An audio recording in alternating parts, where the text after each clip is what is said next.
روزہ رکھنے سے انسان کے اندر صبر پیدا ہوتا ہے، صبر کی قوت ملتی ہے، طاقت ملتی ہے روزے سے۔ جب ہم خشوع اور خضوع کے ساتھ میں روزہ رکھتے ہیں تو ہمارا بھروسہ اللہ کی ذات پر بڑھتا چلا جاتا ہے۔ میں آپ کو بتاؤں صبر کا معاملہ یہ کہ صبر جو انسان کرتا ہے، ان اللہ مع الصابرین، اللہ تعالیٰ صبر کرنے والوں کے ساتھ میں ہے۔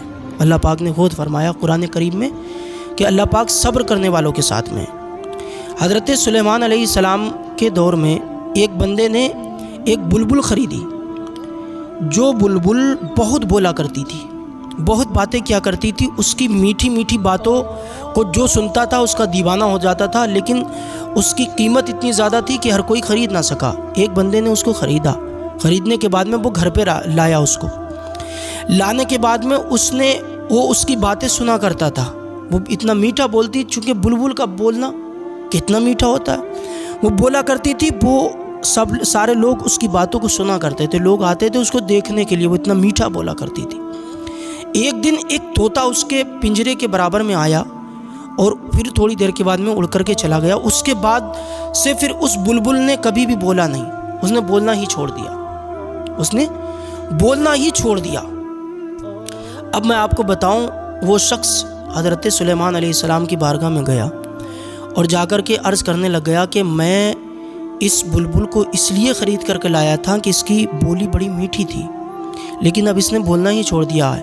کیونکہ حضرت سلیمان علیہ السلام کو اللہ پاک نے وہ طاقت تھی کہ آپ پرندوں کی آوازوں کو سمجھ لیتے تھے، آواز کو سمجھ لیتے تھے۔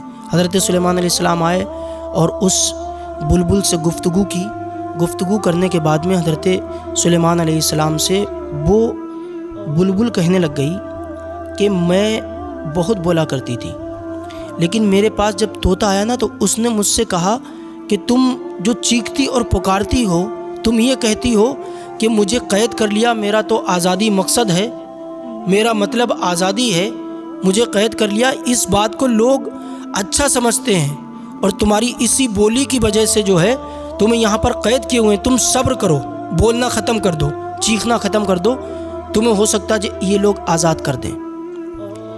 اب جب سے اس طوطے کی بات کو سنا، میں نے بولنا بند کر دیا۔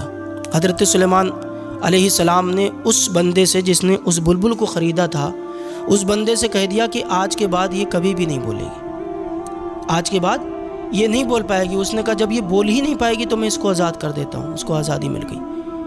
تو صبر، چونکہ اس بلبل نے صبر کیا تو اللہ تعالیٰ نے اس نہ بولنے کی وجہ سے اس کو اس بات کا ذریعہ بنا دیا کہ اس کو آزاد کر دیا گیا۔ تو ہم آج دیکھیں اپنے گریباں میں جھانک کر کے کہ ہمارے اندر کتنا صبر ہے، ہم صبر کرتے ہیں یا نہیں؟ ہمارے اندر صبر ہی نہیں بچا ہے۔